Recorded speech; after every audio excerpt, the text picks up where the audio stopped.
we're going to replace this old line with a new one from Ion. Already drained the tank using the T-valve.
Once you connect,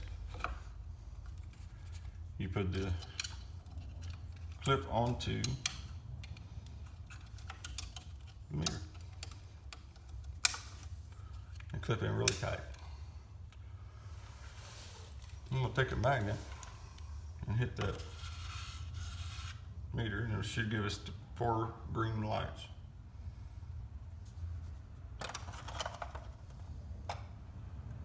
Then all we have to do is check for leaks.